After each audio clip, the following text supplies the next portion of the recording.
We're standing on the eastern flank of the Franklin battlefield, and across this ground unfolded really one of the last great spectacles of the American Civil War.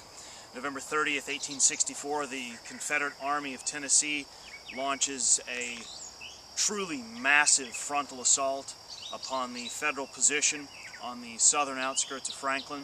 The Civil War saw many great attacks, frontal assaults, for example, at Gaines Mill, at Gettysburg, at Fredericksburg, Kennesaw Mountain in Georgia in 1864, Cold Harbor in Virginia in 1864. The Battle of Franklin is one of those similar such attacks, but it really is the last great drama of the Civil War. What happens is that late on the afternoon of November 30th, nearly 20,000 Southern troops, stretching across a front nearly 2 miles wide, form up about 1.75 miles from the Federal position. Confederate General John Bell Hood believes that this is his last opportunity to destroy the U.S. Army, or at least deal them a lethal blow.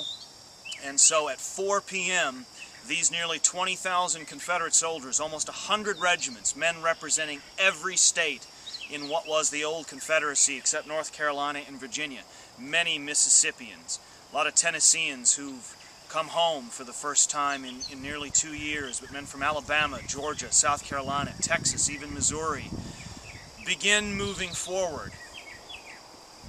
6 entire Confederate divisions, one of them commanded by perhaps the best Southern field commander in the Army of Tennessee, Major General Patrick Cleburne. This was an attack that, from a visual perspective, was such a spectacle, far bigger than Pickett's charge at Gettysburg, which is certainly, probably, I think, the most well-known of all Civil War frontal assaults. But those who saw it, the Federal soldiers, wrote so much about what they witnessed that afternoon as these 6 veteran Confederate divisions came rolling toward them across the ground that stretches out to my right and front, which would be north and northwest.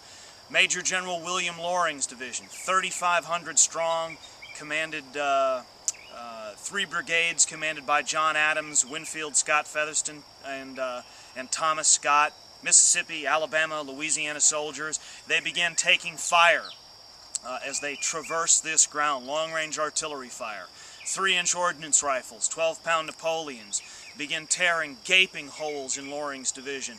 The other Confederate divisions sprawled out to the west experienced much the same. The artillery's goal, of course, is to soften up the enemy advance, but the Confederate troops continue moving forward, crashing up against the U.S. line at around 4:30. Terribly heavy fighting erupts across the Federal defensive perimeter, but you cannot stress enough that this is one of the biggest attacks during the war, I think really only exceeded probably by Gaines Mill, actually very similar to the size of the Federal attack at Cold Harbor.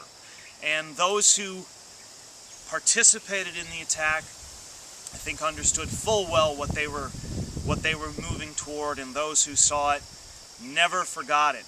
To my left, Carnton becomes the largest field hospital for Confederate soldiers in the aftermath of the battle, but truly hallowed ground and really the last major attack of this scope in the Civil War.